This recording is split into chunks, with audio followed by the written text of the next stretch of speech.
السلام علیکم ورحمۃ اللہ وبرکاتہ۔ کل ایک بھائی نے ایک لنک شیئر کیا جس میں پاکستان میں کسی محفل کے اندر، کسی پروگرام کے اندر، جہاں بڑے بڑے سیاسی لوگ بھی بیٹھے ہوئے تھے اور شاید وزیر اعظم اور دوسرے لوگ بھی بیٹھے ہوئے تھے، صدر بھی، تو army chief general Asim Munir صاحب بھی وہاں موجود تھے۔ تو جہاں دوسرے لوگوں نے کچھ اپنے خیالات کا اظہار کیا، ان کو بھی دعوت دی گئی کہ اگرچہ آپ تیاری کر کے نہیں آئے ہیں یا آپ کی تقریر تو یہاں نہیں تھی، لیکن پھر بھی آپ کچھ اپنے خیالات کا اظہار کریں۔ تو جنرل صاحب نے سنا، بڑی زبردست تقریر کی اس کے اندر، اور جو صحافی بیان کر رہے تھے اس واقعے کو، انہوں نے وہ ساری آیات بھی بیان کی کہ جنرل صاحب چونکہ حافظ قرآن ہیں تو انہوں نے 5-6 آیات ایسے انداز سے بیان کی، جس میں سے ایک آیت یہ بھی ہے جس کے اوپر میں تبصرہ کرنا چاہوں گا۔ جنرل صاحب نے یہ آیت بھی پڑھی، اعوذ باللہ من الشیطان الرجیم، بسم اللہ الرحمن الرحیم، وَأَنْتُمُ الْأَعْلَوْنَ إِن كُنتُم مُؤْمِنِينَ، کہ اگر تم مومن بن جاؤ تو تم سربلند رہو گے۔ مسلمانوں کو کہا گیا تھا اس دور کے اندر جب یہ آیات نازل ہوئیں، مخلص مومنوں کو جنہوں نے شرک اور کفر کا راستہ چھوڑ کر ایمان کا راستہ اختیار کیا تھا، اللہ کا راستہ اختیار کیا تھا، اور جنگ احد کے اندر ایک بھول کی وجہ سے، کمزوری کی وجہ سے جیتی ہوئی جنگ گویا شکست کے اندر تبدیل ہو گئی، اور مالک نے اس پر تبصرہ کیا اور کہا کہ دیکھو ہمت نہ ہارنا، اور اس سے پہلے تمہارے مخالفوں پر بھی، یعنی جنگ بدر میں ان کے اوپر بھی تو چوٹ پڑی تھی، تو وہ نہیں ہمت آ رہی ہے کافر و مشرک اور کہ تم مومن ہو گے کیوں ہمت ہار رہے ہو۔ ہمت نہ ہارنا، اور یاد رکھنا کہ تم سربلند رہو گے اگر تم مومن رہو، یعنی یہ شرط لگائی تھی، ایک مشروط وعدہ تھا کہ اس شرط کے ساتھ کہ تم مومن رہو تو اللہ تعالیٰ تمہیں سربلند کرے گا۔ تو اس آیت کو پڑھنے کے بعد گویا امت مسلمہ کو اور سب لوگوں کو جنرل صاحب کہہ رہے ہیں کہ جمے رہو، اگر تم مومن ہو تو تم سربلند رہو گے۔ جنرل صاحب، یہاں میں کچھ عرض کرنے کی کوشش کروں گا، یہی تو سارا مسئلہ ہے کہ یہ مومن وہ والے مومن نہیں جو قرآن و حدیث کے مومن ہیں، یہ وہ مومن ہیں جو چادریں بھی چڑھاتے ہیں، عرس اور میلے بھی کرتے ہیں، پیروں کی پنڈلیاں بھی دباتے ہیں، اور جس طرح ہندو مورتی کے سامنے جھکتے ہیں، سجدہ ریز ہوتے ہیں، اسی طرح یہ مسلمان ہیں، یہ مومن ہیں جو جا کے مزار کے سامنے جا کے سجدہ کرتے ہیں، اس کو سجدہ تعظیمی کہتے ہیں۔ اور یہ عام لوگوں کی میں بات نہیں کر رہا ہوں، یہ ایکس پرائم منسٹر بھی جا کے انہوں نے سجدہ کیا ہے، جا کے گنج شکر کے مزار کے اوپر جا کے سجدہ کیا، اس پر کافی بحثیں بھی ہوئی تھیں۔ پھر آپ کے علماء سارے سجدے کے قائل ہیں، سجدہ تعظیمی کے قائل ہیں، کوئی مسلک ایسا نہیں ہے جو سجدہ تعظیمی کا قائل نہ ہو، وہ بریلوی ہوں، دیوبندی ہوں، اہل حدیث ہوں، سب کا یہی عقیدہ ہے کہ پورا خاندان یعقوب علیہ السلام، یوسف علیہ السلام کے سامنے سجدہ ریز ہو گیا تھا، سجدہ کیا تھا انہوں نے۔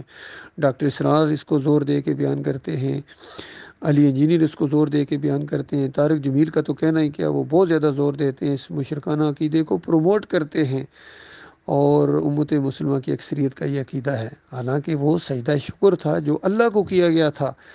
ہمارے آرمی افسر، عالم دین ڈاکٹر مسعود الدین عثمانی رحمۃ اللہ علیہ نے اس کی یہی تفسیر بیان کی ہے۔ اس سے پہلے عبداللہ بن عباس بھی اس کی تائید کرتے رہے ہیں صحابہ میں جو مفسر قرآن گزرے ہیں، اور امام بخاری رحمۃ اللہ علیہ نے بھی اسی انداز سے یہ چیز لائے ہیں کہ یہ سجدہ اللہ کو ہوا تھا، یوسف علیہ السلام کو نہیں ہوا تھا۔ تو یہ کون سا شرک ہے جو اس قوم کے اندر نہیں ہے؟ تعویذ گنڈے کا شرک ان کے اندر ہے، جمہوریت بذات خود ایک مشرکانہ نظام ہے۔ تو اس مشرکانہ نظام کے تحت رہتے ہوئے اگر کہا جائے کہ اگر تم جمے رہے تو تم غالب رہو گے، تو ادھر دوسری طرف جب نبی علیہ السلام اور صحابہ کرام کے مخالفین جو جنگ لڑنے آئے تھے، ادھر جو لیڈر تھے، عتبہ ہو گئے، شیبہ ہو گئے، ابو جہل ہو گئے، سارے وہ اپنی فورسز کو یہی کہتے تھے کہ دیکھو جمے رہو، مضبوط رہو، تم غالب آ جاؤ گے۔ تو مضبوط رہنے سے نہیں ہوتا، بلکہ مومن وہ مومن جن کو اللہ مومن کہتا ہے، وہ والے مومن بنو۔ اور وہ والا مومن بننے کے لیے اگر کسی محفل کے اندر کہا جائے تو اس محفل کے اندر سے دھکے دے کر نکال دیا جاتا ہے۔ فوج کے اندر اگر یہ نعرہ لگا دیا جائے کہ یا اللہ مدد کہنا چاہیے، ہمیں یا علی مدد نہیں کہنا چاہیے، یا علی مدد شرک ہے، تو اس بندے کو فوج سے نکال دیا جاتا ہے۔ اندازہ لگے توحید بیان کرنے کے اوپر، شرک کا رد کرنے کے اوپر فوجی افیسرز کو نکال دیا جاتا ہے، فوج کے اندر سے جوانوں کو نکال دیا جاتا ہے۔ کیا کہا کہ میں نے غلط کہا ہے؟ ایسا نہیں ہوتا ہے۔ 7 پنجاب ریجمنٹ 1987 کے شروع میں جب یہ یہاں باراکو میں اور اوجری کیمپ میں اور کوہٹا میں جب یہ اپنی ڈیوٹی دے رہی تھی، تو اس وقت ایک آرمی افسر کو 7 پنجاب ریجمنٹ سے کیوں نکالا گیا تھا؟ یہ ذرا تحقیق کریں، تھوڑی سی انکوائری کریں، اور 2 جوانوں کو کیوں نکالا گیا تھا؟ اسی وجہ سے نکالا گیا تھا۔ ابھی تک وہ لوگ سارے موجود ہیں، کتنے ریٹائر ہو گئے، سب کو آپ بلا سکتے ہیں، آپ کے ایک اشارے کے اوپر ساری یونٹ اکٹھی ہو سکتی ہے، چاہے یہ حاضر سروس ہوں، چاہے یہ ریٹائر ہو چکے ہوں۔ آپ ذرا سب سے پوچھ لیجئے کہ اس وقت کرنل نجم الحسن ملک نے ایک آرمی افسر کو اور جوانوں کو یونٹ سے کیوں نکالا تھا؟ یہ ذرا بتا دیجئے۔ تو یہ ہوتا ہے، یہ ہوا ہے۔ اگر آپ کو خبر نہیں ہے تو اس میں بھی آپ کی یعنی جو ہے اب آپ تحقیق کر سکتے ہیں، انکوائری کر سکتے ہیں۔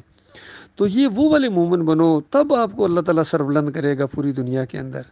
اگر وہ والے مومن نہیں بنیں گے اور اس قوم والے مومن بنیں گے، بریلوی مومن، دیوبندی مومن، اہل حدیث مومن، یہاں جو بھی ہے سارے مومن ہیں، قادیانی بھی اس کے اندر مومن ہے، تارا سنگھ بھی اب تو کرنل ہوں گے وہ، بتائیے۔ شوکت عزیز نے جب پاکستان ملٹری اکیڈمی کی پریڈ کا معائنہ کیا تھا اور تارا سنگھ کو مبارکباد دی، یہ اخبار میں آیا تھا کہ تارا سنگھ کو کہا کہ تم پاکستان کے آرمی افسر، پہلے سکھ افسر ہو، کوئی اور خواہش؟ اس نے کہا بس ایک اور خواہش ہے کہ میں پہلا سکھ شہید ہونا چاہتا ہوں۔ تو غور کیجیے کیا چیزیں ہیں یہ اللہ کے دین کے ساتھ کیسا مذاق ہے۔ بلکہ کسی محفل میں نے آپ کو یہ مکہ لہراتے ہوئے اور نعرہ حیدری لگاتے ہوئے بھی میں نے دیکھا ہے۔ تو یہ ایمان نہیں ہے، یہ شرک ہے۔ تو اللہ تعالیٰ جو کہتا ہے تم مومن بنو، تمہیں اللہ تعالیٰ سربلند کرے گا دنیا میں بھی اور آخرت میں بھی۔ وہ والے مومن جو صحابہ اکرام جس طرح مومن تھے۔ باقی صحابہ اکرام کے نام کے اوپر ٹینکوں کے نام رکھنے سے یا پاکستان ملٹری اکیڈمی میں کمپنیوں کے نام رکھنے سے وہ مومن نہیں بن جاتے ہیں۔ اس طرح کے مومن، اس طرح کا ایک عقیدہ اختیار کرنا پڑے گا۔ خالد بن ولید جیسا عقیدہ، ابو عبیدہ بن جراح جیسا عقیدہ، عمر بن خطاب جیسا عقیدہ، ابو بکر صدیق جیسا عقیدہ، علی رضی اللہ عنہ جیسا عقیدہ، عثمان رضی اللہ عنہ جیسا عقیدہ۔ بتائیے یہ سارے لوگ کیا یہ مزاروں کے اوپر چادریں چڑھاتے تھے، عرس اور میلے کرتے تھے جمہوریت کے نظام میں تھے؟ ہرگز نہیں۔ تو پھر آپ نے ایک اور آیت بھی پڑھی جس کا ترجمہ یہ ہے کہ لوگوں کیا تم نے یوں گمان کیا ہے کہ اتنا کہنے کے اوپر کہ ہم ایمان لائے تمہیں چھوڑ دیا جائے گا اور تمہیں آزمائش میں نہیں ڈالا جائے گا؟ حالانکہ تمہارے اوپر تو وہ وقت آیا ہی نہیں ہے جو تم سے پہلے قوموں کے اوپر آیا، ان کو بڑی سختیوں کے اندر تاکہ ہلا مارے گئے، تو وہ وقت ابھی تمہارے اوپر آیا ہی نہیں۔ تو وہ ایمان عقیدے کی وجہ سے ان کے اوپر وہ وقت آیا تھا۔ انہوں نے تو شرک اور کفر کا رد کیا تھا، لات منات و بلکہ خدائیوں کو چیلنج کیا تھا، اور جتنی مورتیاں تھیں وہاں چڑھاوے تھے، عرس اور میلے تھے، سب کا رد کیا تھا، تب ان کے اوپر وہ سختیاں آئی تھیں۔ تو یہاں کون سی سختیاں؟ یہاں تو چادریں چڑھا رہے ہیں، عرس اور میلے کر رہے ہیں، پوری قوم شرک کے اندر ڈوبی ہوئی ہے، اور آپ حافظ قرآن ہیں۔ اور یہ مسئلہ قرآن کی پہلی جو سورہ ہے، سورہ فاتحہ کا یہ مسئلہ ہے، ایاک نعبد و ایاک نستعین۔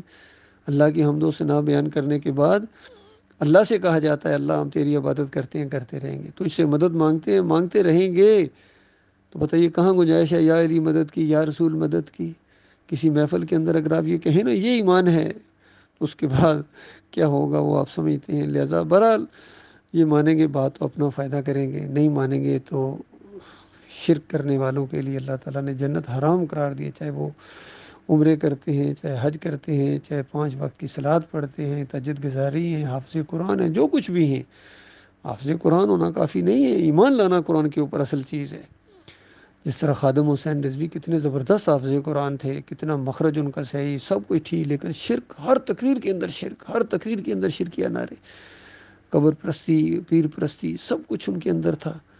اسی طرح طاہر القادری کے اندر بھی اسی طریقے سے ہے، فضل الرحمان کے اندر بھی اسی طریقے سے ہے، طارق جمیل کے، یہ کون ان کی اصلاح کرے گا؟ میں تو گزشتہ 37 سال سے یہ معاملہ کر رہا ہوں۔ میں 7 پنجاب ریجمنٹ سے تعلق رکھتا ہوں، میرا پی اے نمبر 23232 ہے، اور میں 70th پی اے میں لانگ کورس کے ساتھ پاس آؤٹ ہوا تھا۔ بابر کمپنی تھی میری، جونیئر کیڈٹ بٹالین میں بھی جوہر کمپنی میں تھا۔ ساری چیزیں میں نے اپنی آنکھوں سے دیکھی ہیں کہ ہمارے اندر وہ چیز نہیں ہے، وہ ایمان خالص نہیں ہے۔ ورنہ یاد رکھیں یہ ایٹمی قوت ہونے کے باوجود، بہترین ہماری انٹیلیجنس ایجنسی ہونے کے باوجود دنیا میں وہ عزت نہیں ملے گی جو ہونی چاہیے۔ اب دیکھیے دنیا میں ہمارا کوئی مقام نہیں ہے، یہودیوں کے 10 بستہ غلام ہیں، عیسائیوں کے غلام، ہندو ہمیں ڈراتا ہے کس طرح ہماری مائیں بہنیں وہاں کشمیر میں چیخ رہی ہیں، بنگلہ دیش کس طرح علیحدہ کر دیا گیا۔ ان سیاسی لٹیروں نے کیا کچھ ملک کے ساتھ نہیں کیا ہے۔ تو پورا نظام آج کل جو 75 سال کے بعد جس نتیجے پر قوم پہنچی ہے وہ ڈوب مرنے کا مقام ہے۔ یقین کیجئے سارے کہتے ہیں کہ پاکستان بڑے نازک مراحل سے گزر رہا ہو، گزرنے کے بعد آگے جائیں گے کہاں؟ آگے کوئی چیز نظر آتی ہے آپ کو؟ کوئی چیز نظر نہیں آتی ہے۔ اور بہت بڑی ذمہ داری ہے آپ کے اوپر، سب لوگوں کے اوپر، عمران خان صاحب کے اوپر بھی، دوسرے بھی جتنے بھی لوگ ہیں، جتنے جو بھی پاکستان کے ساتھ خیر خواہی نہیں کرے گا، مسلمانوں کے ساتھ خیر خواہی نہیں کرے گا، وہ بڑی ذلت اور خواری دیکھے گا اس دنیا کے اندر بھی اور آخرت میں بھی۔ اللہ تعالیٰ غور و فکر کرنے کی آپ کو توفیق عطا فرمائے۔ اس مسئلے میں مزید رہنمائی کی جا سکتی ہے، اب کسی بھی جگہ مجھے بلائیں، میں انشاءاللہ آنے کے لیے تیار ہوں، بات چیت کرنے کے لیے تیار ہوں۔ قرآن اور حدیث سے پوری طرح یہ بات ثابت کی جائے گی کہ یہ ایمان حق ہے، توحید ہی ہر خیر کا ذریعہ ہے اور شرک ہر برائی کی جڑ ہے۔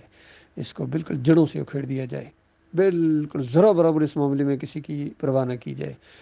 یہ افسری اور یہ ساری چیزیں یہ اللہ کی دین ہے، اللہ نے یہ سب کچھ دیا ہے۔